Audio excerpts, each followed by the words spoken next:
নমস্কার, আমি সৌমেন। আপনারা দেখছেন নিউজ পোল বাংলা। আর নিউজ পোল বাংলায় আমরা প্রতিদিন এই সময় সব থেকে বড় খবরটা নিয়ে আলোচনা করি। আজকে সবচেয়ে চর্চিত আলোচ্য বিষয় হচ্ছে বঙ্গ, পশ্চিম বাংলা বা এই বাংলায় যত দিন গড়াচ্ছে, সবে চৈত্র মাসের মাত্র কয়েকদিন শুরু হয়েছে, কিন্তু রাজনীতিতে উত্তাপে কিন্তু বৃদ্ধিই পাচ্ছে, রাজনীতির পারদ কিন্তু চড়ছে। প্রধান শাসক দল তৃণমূল কংগ্রেস কিন্তু ২৬-এর দিকে তাকিয়ে পুরো ব্যাট বল গ্লাভস প্যাড নিয়ে মাঠে নেমে পড়েছে। আর অন্যদিকে বিরোধী রাজনৈতিক দল এখনো পর্যন্ত এই বাংলায় তাদের হেডমাস্টারের নামটাই চূড়ান্ত করতে পারলো না। ঠিকই ধরেছেন, আমি বিরোধী বলতে বাংলায় যে প্রধান বিরোধী দল বিজেপির কথা বলছি। বিজেপি এখনো পর্যন্ত মুখে ২৬-এর জিগির তোলা শুরু করেছে, কখনো বিধানসভার বাইরে থেকে, কখনো বিধানসভার ভেতর থেকে, কিংবা কখনো দলীয় বা সাংগঠনিক স্তর থেকে। কিন্তু বিজেপি এখনো পর্যন্ত ২৬-এর ভোটে নামার আগে তাদের হেডমাস্টারের নামটা কি সেটাই ঘোষণা করতে পারলো না। আর এই জায়গাটাই শাসক দল কিন্তু রীতিমতো কটাক্ষ করতে শুরু করে দিয়েছে ইতিমধ্যে। যারা কিনা নিজেদের হেডমাস্টারের নাম ঘোষণা করতে পারছে না, তারা কিনা আবার লড়বে ২৬-এর বিধানসভা নির্বাচনে। তাই ২৬-এর বিধানসভা নির্বাচনে কি বিজেপির একটা সাংগঠনিক ত্রুটিও কি একটা বড় অন্তরায় হতে পারে বা কাঁটা হিসেবে দেখা দিতে পারে? কখনো কে তাদের সভাপতি বা হেডমাস্টার এই বাংলায়? সুকান্ত মজুমদার, শুভেন্দু অধিকারী, না দিলীপ ঘোষ, না লকেট চ্যাটার্জি, না শ্রমিক ভট্টাচার্য, নাকি অন্য কাউকে কেন্দ্রীয় নেতৃত্ব তাদের সভাপতি করবেন, সেটাই এখনো তারা শেষ করতে পারলেন না। অথচ দেখুন, আজকে বিধানসভার বাইরে যথারীতি কিন্তু সাংবাদিক সম্মেলন করে মমতা ব্যানার্জিকে প্রাক্তন করার আবার সেই পরিচিত বক্তব্য রাখলেন বিরোধী দলনেতা শুভেন্দু অধিকারী। বলছেন মমতা ব্যানার্জির পরিণতি কি হবে। আসুন শুনি আজকে বিধানসভার বাইরে শুভেন্দু অধিকারী কি বলেছেন। যা খুশি করতে পারেন, বিরোধী দলনেতাকে ৯ মাস বাইরে রেখেছেন। আর তো দুটো সেশন আছে, একটা মনসুন সেশন আর একটা উইন্টার সেশন। তারপরে তো দুদিনের ভোট অন অ্যাকাউন্ট, তারপরে তো নির্বাচন, তারপরে আপনারা প্রাক্তন। কেজরিওয়াল যেখানে, মমতা যাবে সেখানে। শুনলেনই যে মমতা বন্দ্যোপাধ্যায়কে একেবারে কেজরিওয়ালের মতো প্রাক্তন করতে চাইছেন শুভেন্দু অধিকারী। কিন্তু শুভেন্দুবাবু, আপনার কাছে আমাদের প্রশ্ন, আপনাদের দলের মুখিয়াকে এই বাংলায় কাকে দেখবে সাংগঠনিক স্তরে? আপনারা কি এখনো এই রাজ্যের প্রতিটা বুথে বুথ এজেন্ট তৈরি করতে পেরেছেন?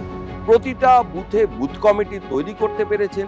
বা আপনাদের হয়ে দলীয় স্তরে কারা এজেন্ট হবে সেই প্রার্থী বা সেই তালিকা কি আপনাদের হাতে আছে? তাহলে আপনারা কিভাবে শিওর হচ্ছেন যে ২৬-এর ভোটে আপনারাই ক্ষমতায় আসবেন আর মুখ্যমন্ত্রী মমতা বন্দ্যোপাধ্যায়ের গায়ে প্রাক্তন তকমা লাগবে?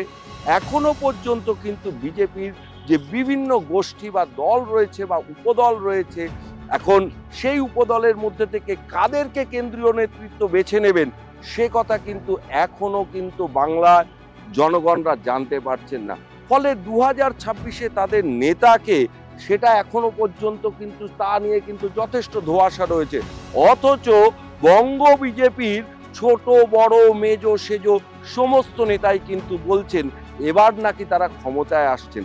যদিও এই বাংলাতে এসেই আপকি বার ৪০০ পার এই যে স্লোগান তুলেছিলেন কেন্দ্রীয় স্বরাষ্ট্রমন্ত্রী অমিত শাহ, সেই স্লোগানের পরিণতি কি হয়েছিল? নির্বাচনের ফলাফল থেকেই তা বেরিয়ে এসেছিল।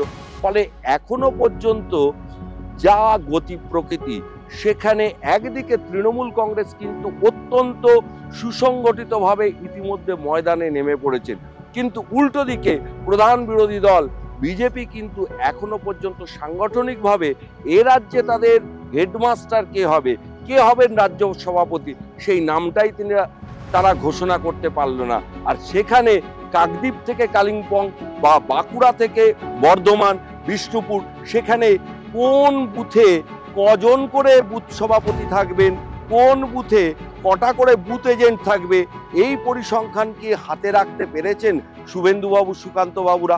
তা নিয়ে কিন্তু যথেষ্ট জিজ্ঞাসা চিহ্ন আছে। তাই বলাই যেতে পারে একাধারে যখন অন্যদিকে শাসক তৃণমূল যখন অত্যন্ত সুগঠিত, সেখানে কিন্তু বঙ্গ বিজেপির দশাটা কিন্তু যথেষ্ট অগোছালো।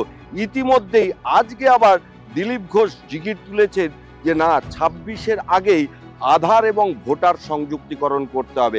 আজকে দিলীপ ঘোষ কি বলেছেন সেটাও রাখবো আপনাদের সামনে। পশ্চিমবাংলায় বারবার এই ধরনের কমপ্লেন আসে, বামপন্থীদের সময় থেকেই আসে। ভুয়ো ভোটার, যারা মারা গেছেন তাদের নামে অন্য কেউ ভোট দিয়ে দেয়, যারা সত্যি সত্যি ভোটার তাদের নাম তুলে কেটে দেওয়া হয়। এই কমপ্লেন এখনও আছে। আমরাও বারবার ইলেকশন কমিশনকে করেছি, অনেক সুধরেছেন, তারা সুধরাচ্ছেন, আরও সুধরাচ্ছেন। আধুনিক ব্যবস্থা, আজ যদি ব্যাংকে গেলে সেখানে ব্যাংকের অ্যাকাউন্টে আধার কার্ডে যুক্ত করা হয় অন্যান্য জায়গায়, তো আধারের পারপাসটাই তাই ছিল। অবশ্যই ভোটার কার্ডের সঙ্গে যুক্ত করা উচিত, নাহলে এবং যে রেশন কার্ড নিয়ে এত ধান্দলি হচ্ছে, এখানে 62 লক্ষ রেশন কার্ডকে বাদ দিতে হয়েছে। সব জায়গায় এরকম জালি লোক, জালি ভোটার আছে। সে জালি ভোটার ধরতে গেলে এটা অবশ্যই হওয়া উচিত এবং এই ইলেকশনে 26 আগে হওয়া উচিত। তাহলে স্বভাবতই যেখানে সবাই আপনারা বলছেন যে ভোটার তালিকা আধার সংযুক্তিকরণ করতে হবে, কিন্তু দিল্লির ভোটে আপনারা সেই দাবি তোলেননি, মহারাষ্ট্রের ভোটে আপনারা সেই দাবি তোলেননি, তাহলে বাংলায় ভোটের ক্ষেত্রে আপনারা দাবি তুলছেন কেন? দাবি আপনারা তুলতেই পারেন। তৃণমূলও বলছে ভোটার তালিকায় বহু ভুতুরে ভোটার আছে, কিন্তু তৃণমূল যেরকম সাংগঠনিকভাবে সুগঠিত হয়ে ময়দানে নেমেছে, রাজ্য বিজেপি বা বঙ্গ বিজেপিতে এখনো কিন্তু কাটার মতো বিচ্ছে হেডমাস্টার কে হবেন, কোন শিবির থেকে এই বাংলায় হেডমাস্টার সামনে আসবেন, সেটাই এখন দেখার।